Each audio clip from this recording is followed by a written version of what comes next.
Hello, everyone, and welcome to the Basepoint Wealth Market Volatility webinar. My name is Katie Ortkies, and I'm the Director of Operations and Chief Compliance Officer at Basepoint Wealth, and I am your webinar host today. We thank you for taking the time out of your busy schedules to join us, but before we get started, I have a few housekeeping announcements. To protect your privacy, all participants will remain muted for the entire webinar. For those of you joining us via web conference, at the bottom of your screen there is a Q&A icon. You will have a brief question and answer period at the end of this call. If you have a question during the presentation, please click the icon, type your question in the window, and click send. Whatever questions are not answered during the call, we will respond personally offline. If you are joining us via phone, or if you have a specific question about a holding in your portfolio or an aspect of your financial plan, we encourage you to contact your advisor directly, and they will be happy to answer your question. As we move on to the next slide, we just have a few disclosures. Basepoint Wealth LLC is a registered investment advisor. This presentation is intended to provide general information only, and our services are not described in their entirety. You should contact Basepoint Wealth directly if you are interested in knowing about or using our investment advisory services. The information presented does not involve the rendering of personalized investment, financial, legal, or tax advice, but is limited to the dissemination of general information on products and services. Past performance is no guarantee of future results. No person should invest who is not either alone or with their advisors capable of evaluating the merits and risks of prospective investments. Information presented is believed to be factual and up to date, but we do not guarantee its accuracy and should not be regarded as a complete analysis of the subjects discussed. All expressions of opinion reflect the judgment of the authors as of the date of preparation and are subject to change. Certain information has been provided by third-party sources. Although believed to be reliable, it has not been independently verified, and its accuracy or completeness cannot be guaranteed. Visit our webpage at basepointwealth.com to download our disclosure documents. With no further delay, I pass the mic to Kate Wallace to begin our presentation. Hello, everyone. Thank you so much for joining our very first Basepoint Wealth webinar. We really appreciate you taking the time to attend. We fully intend for this to be our best webinar yet, and possibly our worst. We intend to get better from here, but we appreciate your attendance. We know that the markets have been extremely volatile lately, and it's time for us to take some time and really talk about how we feel about the market, how we feel about volatility, and probably most importantly, what do we do, right? Because I think that's what's important here. So really from our perspective, volatility is a normal part of investing. We expect volatility. It's very common. It's just that it hasn't happened in a while. So, but it's important to remember that we are planning based. As at Basepoint Wealth, we're very planning based, and we've established principles for why we invest and how we invest. And so we're going to start today with discussing our principles for how we pick investments, how we think about investing, how we handle volatility, and then we'll talk about ways to take advantage of it as well. So from here, I'm going to pass it to Alan Wallace, our Chief Investment Officer. Good afternoon, everyone. What a wild day in the market we had today.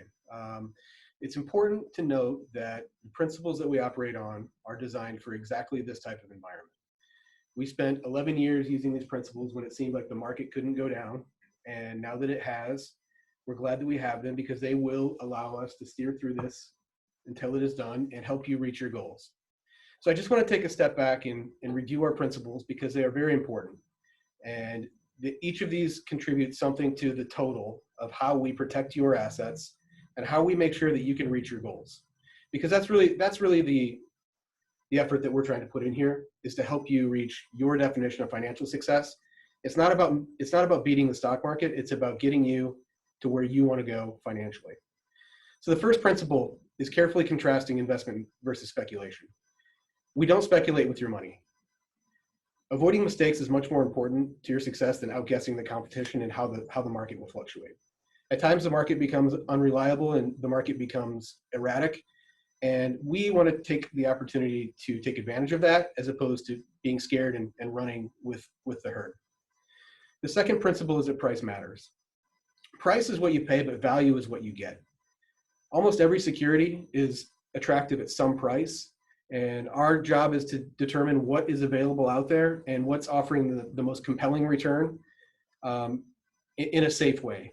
So we want to always buy with a margin of safety. Those are the three most important words in investing, according to Warren Buffett. We always want to make sure that we're getting a lot more than we're paying for this from our securities. Number three is that we define risk as permanent loss of capital. Modern finance tries to define risk as fluctuations in security prices. A stock could be $100 this week and $95 the week after that, and $110 the week after that. And we don't really see that as an effective way to define risk. We accept volatility as a normal part of investing. We try to take advantage of it when it presents itself. We've been in a market that's been very, very stable for almost a decade with very few declines. And it's actually harder to manage money when things are going straight up because we don't get those pauses and breaks to take advantage of. The fourth principle is one of the most important in a time like this, and that's careful management of liquidity. We always want to make sure we have enough cash set aside so that you don't have to depend on the market to provide for your income, especially those of you who are retired. In most cases, we have 2 to 3 years of cash set aside. And we'll discuss this later in the call, but the average length of a bear market is 18 months. So it's no secret why 3 years of cash is really our comfort zone. And when the yield curve inverted a year ago, we got together with our team and we said, hey, typically within 311 days of a yield curve inversion, there's a recession. And so we started proactively creating cash for people that needed it at that time. Number 5 is think long term. In the moment, this probably feels like the worst panic that's ever happened. That's a feature of all market declines and panics, is that any pain now always feels worse than pain that you've felt before. So, but we've been here before. This team has been through 3 bear markets in the past, and we've successfully guided people through those and helped them stay on track to reach their goals. Careful and thoughtful use of diversification is number 6. This is important too. We want to have enough diversification so that we don't have significant risk in a single security, but at the same time, we don't want to spread ourselves so thin that good decisions can't give us great results over time. And then finally, careful consideration of costs. Obviously, we don't want to overpay in our securities, and we also don't want to overpay for the investment advice that we're getting. So these principles are true in every market environment, especially in an environment like this. And this is when we need them most. So how do we think about volatility? And this is all based on principle 3. Modern finance wants us to define volatility define risk as volatility. So fluctuations in security prices. And they attempt to use statistics in order to basically flatten out the returns. The issue with doing that is that if you build a widely diversified portfolio, you have no idea what you own as the underlying holdings. So I would venture to say, and this is based on a quote by John Maynard Keynes, that it's better to know a little bit about what you have than to spread yourself among hundreds of alternatives that you have no idea about. So when someone practicing modern finance is calculating how to allocate your portfolio, they basically assume that what's happened in the past is a good indicator of what's going to happen in the future. The problem with that is that as markets increase, they become more and more risky.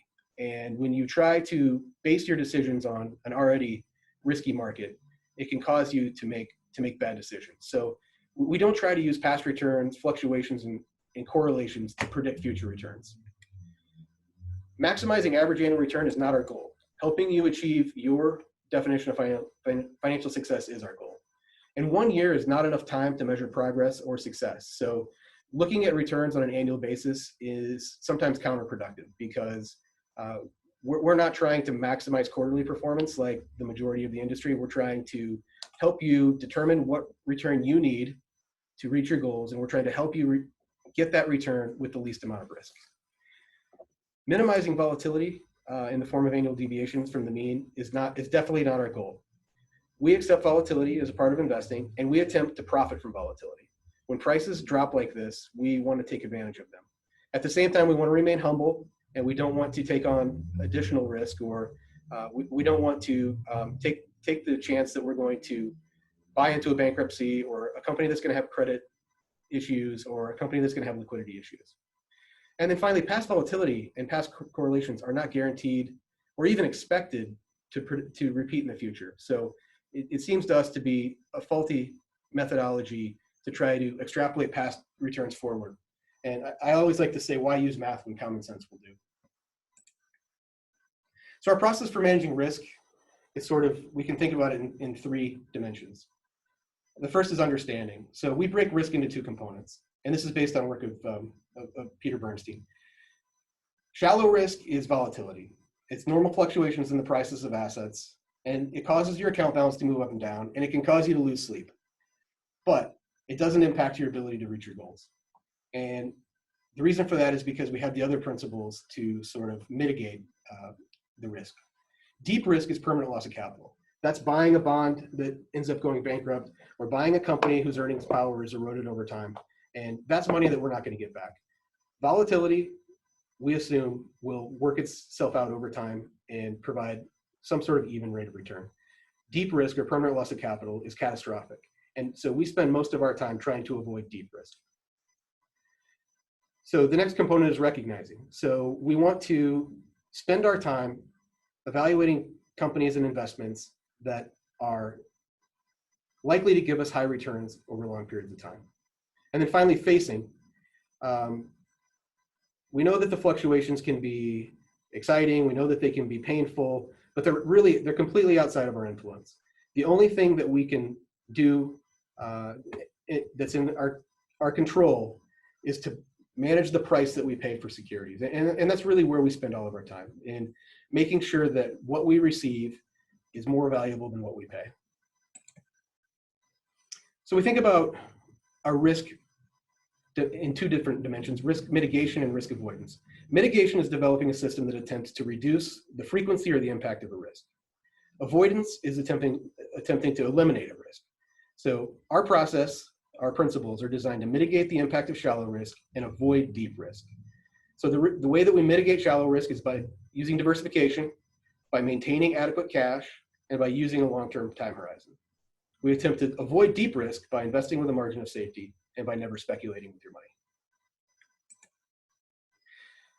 Just a little look at the past. So the most recent bull market that ended on March 11th was the longest bull market in history, at just over 11 years. Actually, it was 11 years almost to the day.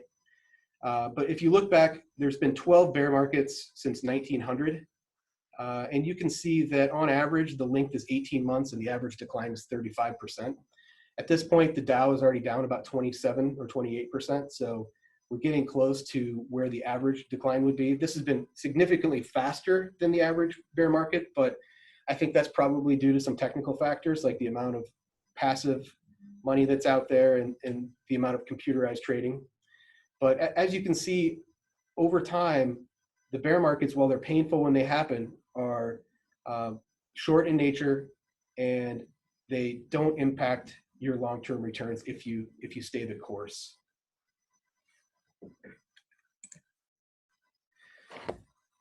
A big question is, why don't we sell here and just wait it out? And I completely understand the logic there, but in our experience through the past two other bear markets during which we've been in operation, is that it's impossible to predict where the bottom is. If only there were a bell that rung when we hit the bottom, we would know to dive in at that point and we would take full advantage of it. Furthermore, if you make the decision to get out, you have to make another decision about when to get back in. And as we saw last week, we had 2 days out of a week where the market dropped 10% on one day and it rose by 10% the next day. So it's very difficult for us to try to manage creating large amounts of cash, paying taxes on the investments, and then trying to be smart enough to know when to get back in. We manage liquidity all the time, and we follow our principles all the time for this very reason. Another reason is because we miss out on dividends when we're out of the market. So if a bear market lasts for 18 months and our average dividend yield is 3%, which it is on our equity portfolio right now, which is 3 times higher than the 30-year Treasury almost. We're going to miss out on 4.5% worth of dividends. And those dividends are actually reinvested at the lower price. So we're actually getting to take advantage of dollar cost averaging at low prices with our income being reinvested. And studies have shown that a large percentage of returns over long periods of time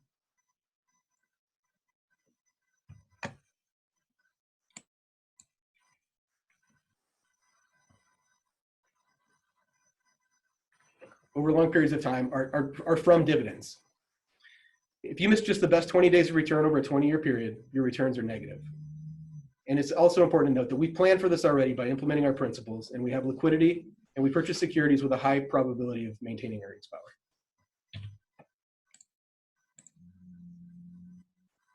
This is just a graphic to sort of illustrate how devastating being out of the market is. So you can see if you're fully invested, you average a 5.62% rate of return. But if you miss just the best 10 days in the market over that 20-year time period, your return has dropped almost to a third at 2.01. And if you miss just the best 20 days in the market, your return is negative. And you can see if you miss the best 30 days, you're down 2%. And if you miss the best 40 days, you're actually down 4.22% over that period of time. So staying invested is important because when we're out, we're missing those large increases on a daily basis.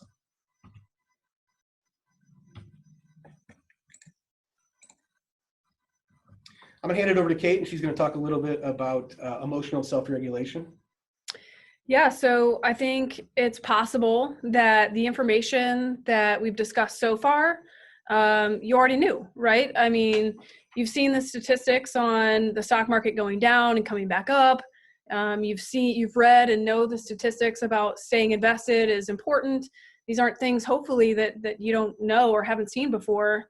And that being said, your thinking brain knows that the markets move up and down, and volatility is kind of the price you pay for the returns, and the prudent investor holds their positions or even buys at a lower price, but yet your emotional brain feels upset. You feel, probably the range of emotions, right? Maybe you're upset, maybe you're anxious, maybe you're just mad, you're scared, whatever the emotion is, there is emotion there. And we want to recognize that and really validate that. I think it's normal and natural to feel even a sense of paralysis right now. And especially given, all of the things that are going on right now, I feel like this is very unprecedented times at least in my life and probably in a lot of our lives. And I think somewhere deep in your core, you might be wondering, is this time different? Is this the time where the market goes down and it doesn't come back? Or, is this the time where, I really need to worry about it going to absolute zero? Okay. And if it doesn't recover, then what? So we want to talk a little bit about why your emotional brain is competing with your thinking brain. But before I did that, I wanted to share a quote from one of my favorite all-time movies, which is A League of Their Own. At the very end, the main character, Dottie Hinson, quits the baseball team. If you haven't seen this movie, check it out while you're on quarantine. It's such a great movie. Dottie Hinson quits the baseball team, and she says, it just got too hard. And Tom Hanks, who's playing Jimmy Dugan, her coach, says, it's supposed to be hard. If it wasn't hard, everyone would do it. The hard is what makes it great. And I love that quote because I think that these are the times that are hard. This is very difficult. No one can say that they can look at their portfolio and say, this is fine with me. Everyone feels like this is difficult, but this is what makes it great. This is what makes the opportunity for returns there. If we wanted it to be easy, we could have our money at the bank and we could get 0% or whatever the interest rate has gone to at this point.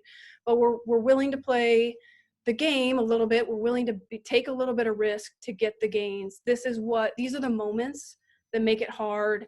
These are the reasons why we can get the returns when we get the returns. So I think the hard is what makes it great. And I think, if investing were easy, we would all be billionaires, bazillionaires. We would be, I'd buy a mansion or be on the beach somewhere right now. I'd definitely be sitting in a hot tub with my soulmate. This is what makes it hard. This is why investing is hard. Okay, so let's talk about the cognitive biases that I think we have. There's 4 of them that we have listed here. The first is loss aversion.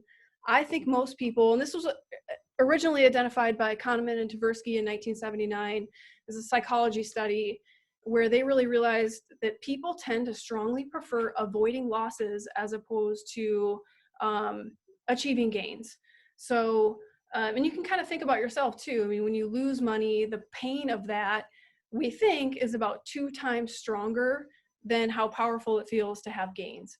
And so I think there's when you think about that, that's a natural thing that we want to avoid losses. We also have a negativity bias. And by this, I mean, we have a tendency to recall unpleasant memories a lot easier than we do with positive memories. And so that's going to be true in the stock market. The stock market crash of 87, 2000, 2008, those are all easily recallable. You probably don't have the years memorized where we got great returns, right? You couldn't call that out right now. Oh, this was the year where I got the best gain.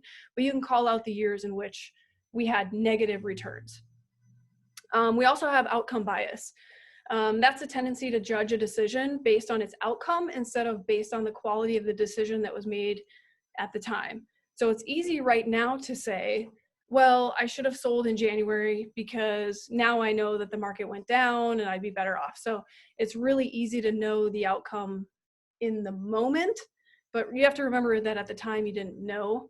We also have hindsight bias. So again, you kind of retain now the fact that you can say, well, I knew the market was going to go down, but we didn't know that, or if we did know that, we would have obviously sold at the top and gotten back in at the bottom. So if I can go back to the most recent market volatility that we had, I would have sold everyone's portfolio and gone to cash in October of 2008, and then in March of 2009 we would have gotten back in. I mean, that would be so obvious today to look back and say that was the answer.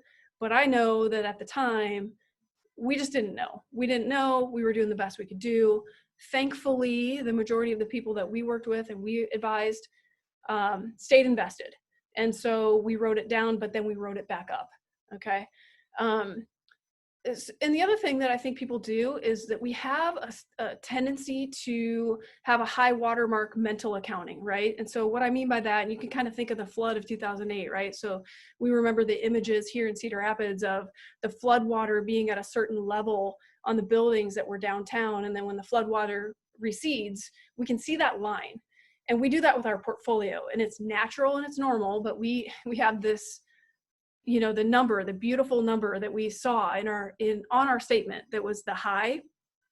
And then we lock that in. We mentally draw a line that's what my portfolio is worth. That's what my portfolio is worth. And now we see a little bit of volatility. The market, the pricing comes down. And now in our mind, we've got that high watermark that we're saying, okay, I'll be happy when it gets back to that, right? And I think that's natural. I think we all kind of do it a little bit, but that's a little bit dangerous when it comes to investing, because returns aren't linear. Losses aren't linear, returns aren't linear. If you go back to the slide that Alan just talked about, where if you miss out on certain days in the market, you miss out on an unreasonable amount of returns. So again, we have to be careful about that high watermark accounting, because again, that's just, we drew that mark in our mind. We have to allow for the market the pricing to move up and down. That's just how, the market works. So, but it's really easy to look at that high water mark and then give yourself the nominal dollar amount and say, you know what I could have done with that amount of money? You know what I could have done with those dollars? And I think, again, we have to give ourselves the grace to say, okay, that's okay, but that's just not how the market works. So let's talk about ways to maybe calm your emotional brain. Okay, we've got a couple of strategies listed. The fight or flight analogy I've used, I think, a lot of times in meetings. And this is where I kind of think about, if you are going for a nice leisurely walk in the woods and you see a bear, your initial response is probably to just get out of there. You want to get out of there. You don't want any part of this. And you want to run as fast as you can. But what you know is probably that bear is stronger than you and faster than you. And if you try to run, you're going to get hurt. And that's how I feel about the market. When the market starts to go down, there's a natural tendency to want to not participate in this, right? We all want to sort of say, you know what, this isn't for me. I got to get out of here. And you have a tendency to want to sell and get out. But the problem is the market can move a lot faster than we can maneuver. And sometimes the answer is to lay down and play dead, just do nothing and let it pass, right? So I think that's kind of an important analogy here. Secondly, I think it's important to focus on your goals. Focus on things that you can control. Make really good decisions here. Think about things that you can control and do things that are within your control. Hopefully, your long-term goals should not be affected by this market volatility. Maybe your short-term goals might need to. You might need to say, well, I was going to purchase a car this year, maybe I won't, or things that maybe you could put off. But thinking about what are my goals and is this really going to change my goals? Next is consider limiting your media consumption, right? I mean, I think that's okay. I think it's okay sometimes to make a decision. Do I really need to be watching the news? Do I really need to be taking in this information? I think we know what needs to be known.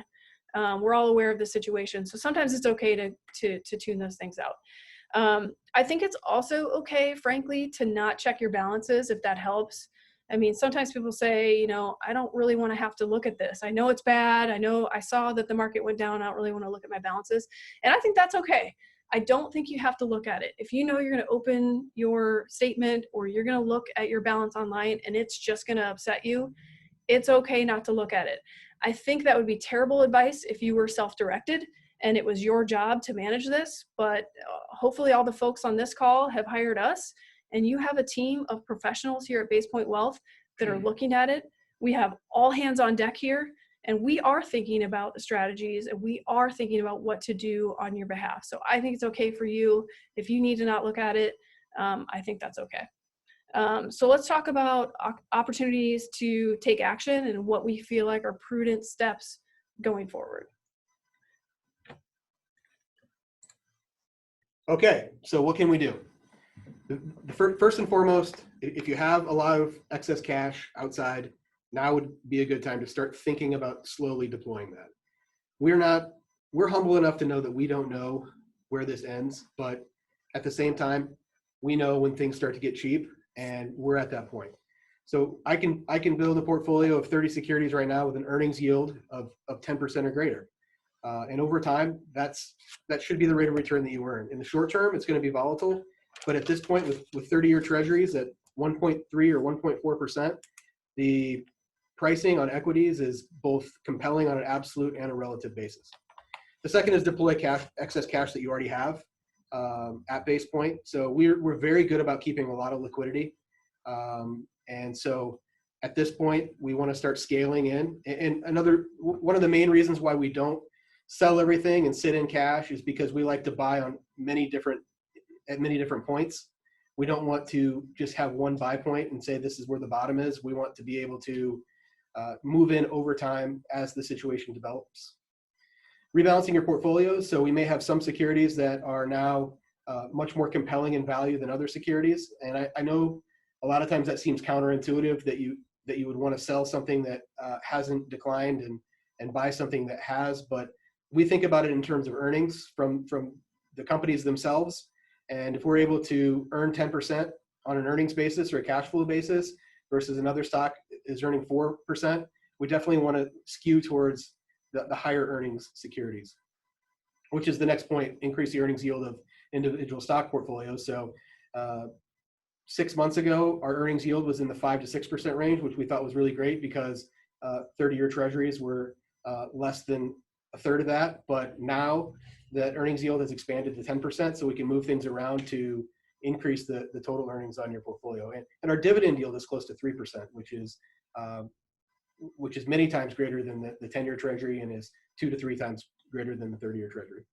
Reducing credit risk and interest rate risk. I still think that bonds are significantly more dangerous here than equities are. Even though equities move more, the possibility of permanent loss of capital in fixed income, especially credit-related fixed income, is significantly higher. And we're seeing that. Emerging markets bonds were down 10 to 12% today. Floating rate securities were down 6% today. So when you're only earning 3 to 4% in interest, a 10% decline in value is catastrophic. That's 2 to 3 years worth of interest that you're losing in a single day. Increasing alternative investments. We have been adding a little bit of gold for the first time. We've got some merger arbitrage that's greatly outperforming the market. And so we can put a little bit of assets into things that aren't correlated directly to the equity and fixed income markets. Adding international exposure is something that we've been looking at. We've been out of international for many years, and at this point, the U.S. has outperformed so much that it's probably getting closer to time to start adding international exposure.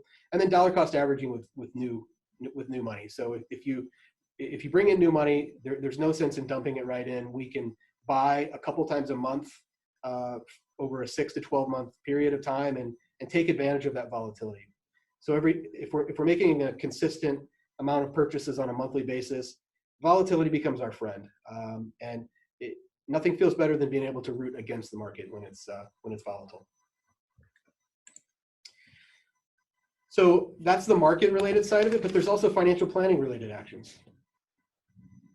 So we can do Roth conversions in kind. If we have a security that's down 40 or 50%, we can take that from our IRA and convert it over to a Roth IRA and pay income taxes on the lower amount. And then when that security recovers, we've got a tax-free amount that's significantly higher than it was before. We can make our Roth IRA and health savings account contributions now instead of waiting till later in the year and get that money invested at lower prices. We can harvest losses in our non-qualified accounts. So we can deduct up to $3,000 a year against ordinary income. We can also harvest losses now to offset capital gains distributions that may pay out by the end of the year, or we can also use those losses to offset gains in long-held positions that have had prohibitive capital gains. We have a lot of securities that people have been holding for many years that we would have sold and put into something a little bit more productive if not for the large embedded capital gains. Well, when these security prices come down, a lot of those embedded capital gains are becoming a lot more manageable. We can take our required minimum distributions in kind. So if you're over 72 or 70 and a half, if you had already begun the required beginning date, we can distribute securities directly from your IRA in the form of your RMD so that when the securities recover, you pay capital gains instead of ordinary income. We can delay unnecessary large expenses. So, if we knew we had a car purchase, but our car is still in pretty decent shape, we can just delay that for a few months and give the market a little bit of time to recover. We can do some things with annuities. So, annuities are last in, first out tax treatment. So if we had large gains in annuities that have sort of declined, we can take advantage of that.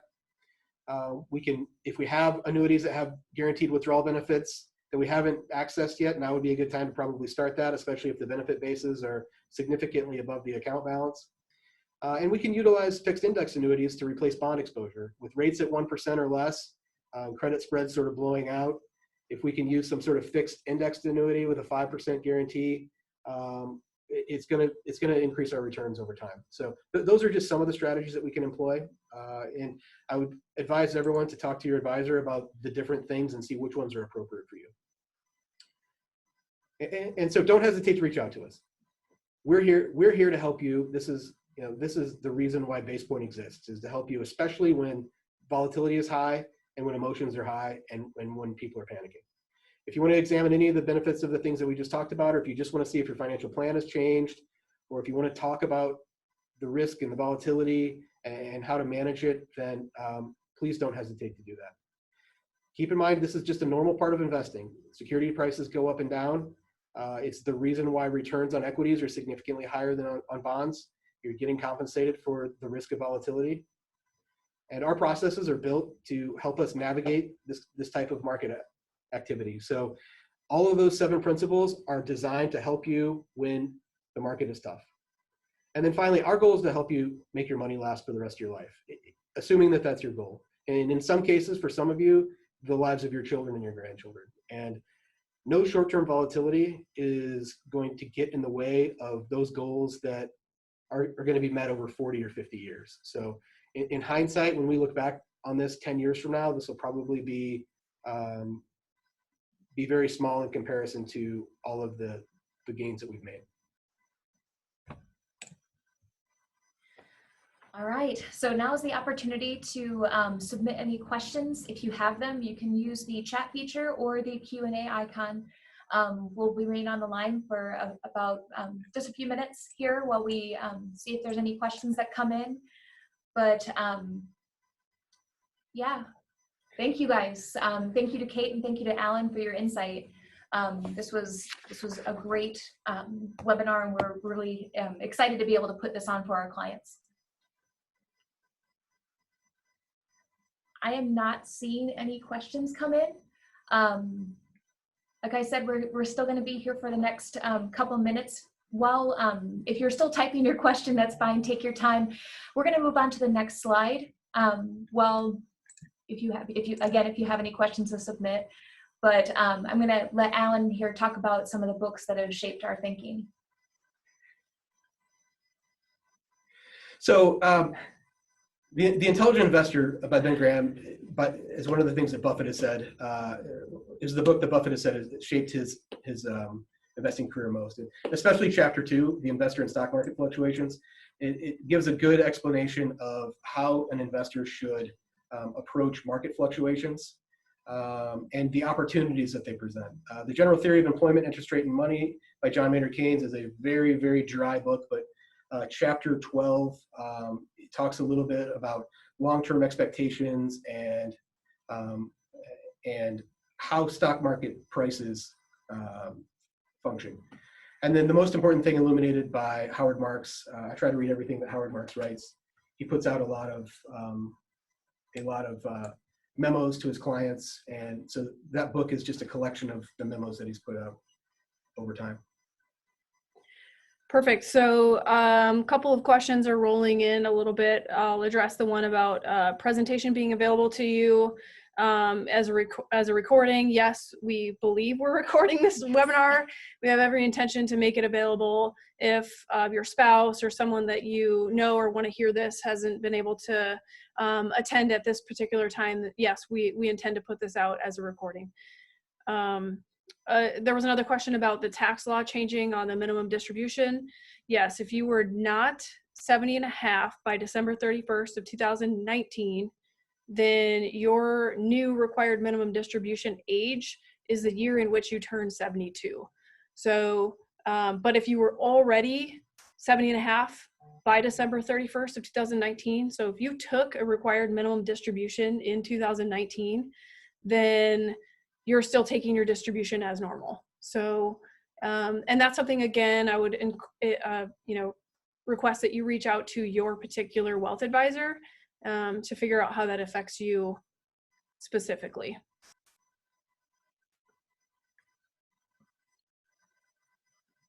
There's a question about capital losses, and yes, you can use market losses to offset some capital gains, not depreciation or capture, but long-term and short-term gains.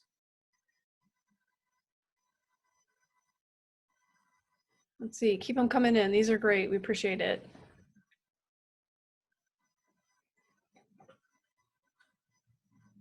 So we have a question about how this decline relates to other declines based on the fact that it's a pandemic.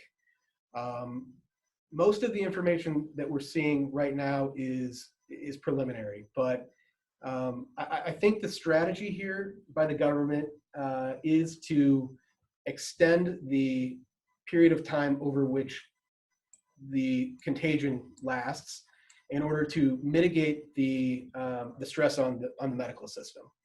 And so I don't know if that's the appropriate strategy or not. In the UK, they're sort of taking the tack that we're just going to have everyone catch it and develop herd immunity and get it out of the way. In the US and in a lot of other countries, we're trying to extend out the period of time over which it spreads in order to allow as many people as possible to get the medical care that they need. There's somewhere around 50,000 intensive care beds in the US. They think that they can expand that to around 100,000. But if the peak is anything like it was in China, we could have a need for 4 million or so beds. So that's the strategy here. I think that There will be some companies that probably experience a decline in earnings, but in most cases, the demand is probably going to be just be carried forward. There are certain entertainment companies like movie theaters and travel related companies, and companies that make things that are consumed in a short period of time that are probably going to miss out on demand here. But taking into consideration our principles, the fact that we only buy companies with an economic need, the fact that we only buy companies with an economic moat, the fact that we only buy companies that are already trading at a reasonable discount to fair value, the fact that we utilize diversification, the fact that we always have plenty of liquidity, those things should mitigate the nature of the economic disruption that's going to be caused. We have two different things going on here. We have market disruption, which is being caused by the sort of panic, the unknown. We don't know how long this is going to last. We don't know what the outcome is going to be. And then there's also the possibility of economic disruption, which is that economic activity has slowed down and that companies aren't able to sell their products and services, and they're not able to bring in revenue to cover expenses. The majority of our fund managers and the individual securities that we use are, first of all, they're well financed. We try not to add a lot of companies that are living paycheck to paycheck. We try to make sure that those companies have durable competitive advantages. And we're watching the fundamentals. If the companies begin to deteriorate fundamentally, if it's not just market volatility, then we will act. I mean, we're not just holding our nose and holding equities for the fun of it. But at the same time, we can't allow the stock market to tell us how much our equities are worth, because it's always been an unreliable indicator. And that's sort of something that Ben Graham talks about in chapter 2 of The Intelligent Investor, when he introduces us to Mr. Market, who's sort of our wild-eyed neighbor who comes over and offers us ridiculously varying prices, both to the high side and the low side. There was a day last week where American Express was up 20% in a day. The fundamental value of American Express did not change by 20% in that day.